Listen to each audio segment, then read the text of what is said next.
So ayun, naghiwa-hiwa lang ako ng luya tsaka ng bawang. Meron kasi kaming pata nung nakaraang araw na niluto ko.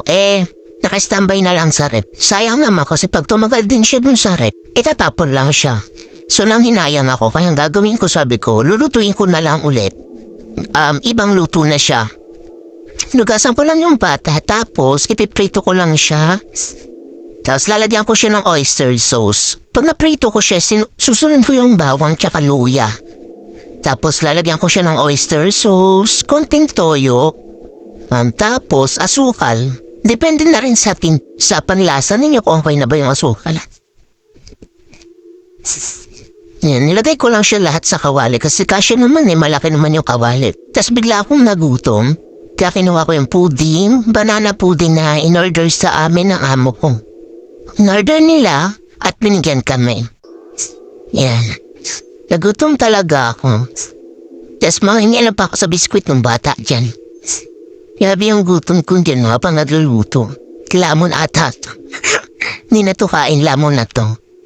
Yan yung biskwit. Tapos check ko lang din mamaya, titingnan ko dyan yung niluluto ko kung okay na. Ayan. Chinecheck ko lang din kung okay na ba siya. Tinatoasted ko siya para pritong-prito. Kaya nung okay na siya, inahon ko na sa kahirapan. Charis! Ba't iba pa ito nahihirapan? Yan, binaliktad ko lang yung iba. Tapos tatakpan ko. Inalis ko siya sa atin kasi tumatalsik. Pag binabalik ko na ulit, buksan ko ulit para hindi siya tatalsik sa akin. Kaya nilagay ko na pala yung pata. Sa bawang tsaka sa oyster. Yan, paminta. Konti lang durog. Parang puso niyong durog. Tapos oyster sauce. Halo-haluin na natin. Ninagdagan ko ng konti. Hintayin lang natin siya. Kailangan tayo nakabanday kasi nung isang araw na may niluto ako, nasunog siya. Kasi hindi ko siya nabantayan. Tapos yan pala, konting tubig. Konti lang kasi iigahin ko na maiigahin natin yan.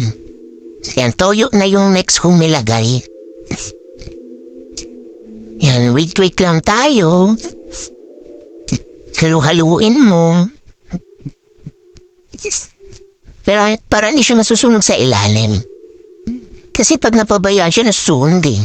Yan, naaamoy na natin, mamuusok pa. Parang ikaw, diba? Pag napabayaan, nasisira. Cherries! Yan, halo-halo lang para magpantay yung luto tsaka yung lasa niya. Yan, pinatay ko na yung apoy kasi okay na siya. Yan, tinikman ko at sabi ko, wow, sarap. Parang siya, sarap.